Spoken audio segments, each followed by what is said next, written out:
맞습니다. 남들보다 똑똑해 보이고 유능해 보이고 어떤 잘난 것이 하나라도 있다면 진짜 약속이라도 한 것처럼 모든 사람이 경계합니다. 현명한 사람은 본인의 능력을 보여주지 않고 현명하게 그들인 척하면서 성장하는 것입니다.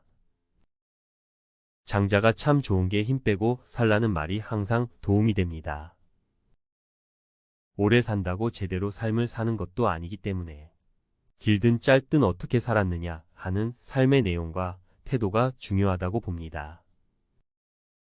10시간 장편 책보다 더 많은 깨달음 담겼네요. 고맙습니다. 질투하거나 부러워할 필요가 없습니다. 각자 다른 달란트가 있다고 여겨집니다. 감사합니다. 쓰임 받는 것이 무조건 좋은 것은 아니다. 그렇기도 하네요. 무엇을 위해 사는가 하는 생각을 다시 해봤습니다. 장자의 조언 잘 들었습니다. 감사드립니다. 좋은 나무가 먼저 죽는다는 세상사와 차이가 있을 수도 있을 것 같습니다.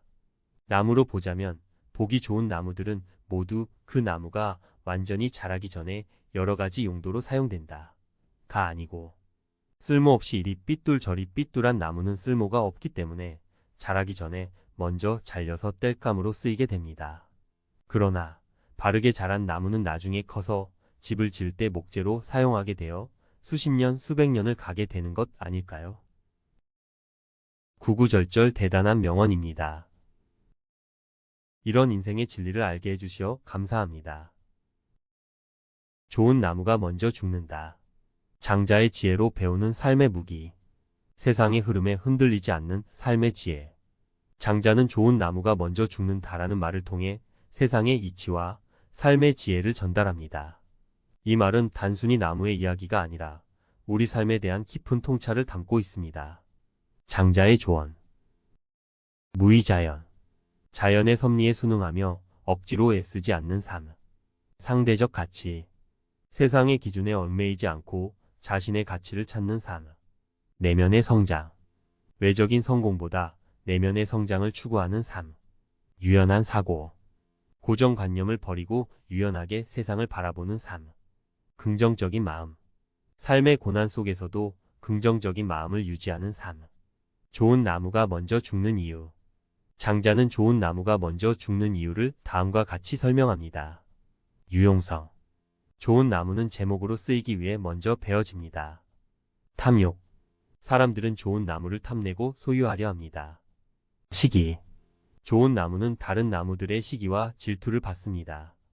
이처럼 좋은 나무는 자신의 가치 때문에 오히려 위험에 처하게 됩니다. 이는 우리 삶에도 적용될 수 있습니다. 뛰어난 재능이나 아름다움은 때로는 시기와 질투의 대상이 되기도 합니다. 삶의 무기가 되는 장자의 조언. 장자의 조언은 우리에게 다음과 같은 삶의 무기를 제공합니다. 세상의 기준에 흔들리지 않는 힘. 세상의 가치에 얽매이지 않고 자신의 가치를 찾을 수 있도록 도와줍니다. 내면의 평화를 찾는 지혜. 외부의 상황에 흔들리지 않고 내면의 평화를 유지할 수 있도록 도와줍니다. 삶의 고난을 극복하는 용기. 삶의 어려움 속에서도 긍정적인 마음을 유지하고 앞으로 나아갈 수 있도록 도와줍니다. 진정한 행복을 찾는 길. 외적인 성공보다 내면의 성장을 통해 진정한 행복을 찾을 수 있도록 도와줍니다. 사례를 통해 배우는 삶의 지혜. 소크라테스. 소크라테스는 자신의 철학적 신념 때문에 사형 선고를 받았습니다. 그는 죽음 앞에서도 자신의 신념을 굽히지 않았고 오히려 죽음을 담담하게 받아들였습니다. 그의 삶은 세상의 기준에 흔들리지 않고 자신의 가치를 지킨 훌륭한 예입니다. 빈센트 반 고흐. 반 고흐는 살아생전에는 인정받지 못했지만 사후에는 그의 작품이 높은 평가를 받았습니다. 그는 세상의 평가에 흔들리지 않고 자신의 예술 세계를 묵묵히 걸어갔습니다. 그의 삶은 내면의 성장을 통해 진정한 가치를 찾은 예입니다. 헬렌 켈러. 헬렌 켈러는 시각과 청각 장애를 극복하고 작가이자 사회운동가로 활동했습니다. 그녀는 삶의 고난 속에서도 긍정적인 마음을 잃지 않았습니다. 그녀의 삶은 삶의 어려움을 극복하는 용기를 보여주는 예입니다. 마하트마 간디. 간디는 비폭력 저항 운동을 통해 인도의 독립을 이끌었습니다. 그는 폭력에 맞서 평화로운 방법으로 저항했습니다. 그의 삶은 내면의 평화를 통해 세상을 변화시킨 예입니다. 넬슨 만델라. 만델라는 남아프리카 공화국의 인종차별 정책에 맞서 싸웠고 27년간 감옥 생활을 했습니다. 그는 석방 후에도 증오와 복수심을 버리고 화해와 용서를 강조했습니다. 그의 삶은 유연한 사고와 긍정적인 마음으로 세상을 바라본 예입니다. 결론. 좋은 나무가 먼저 죽는다라는 장자의 말은 우리에게 삶의 중요한 가르침을 줍니다.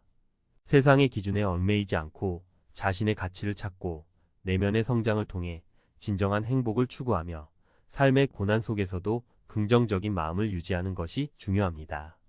장자의 지혜를 통해 우리는 삶의 무기를 얻고 세상의 흐름에 흔들리지 않는 삶을 살아갈 수 있습니다.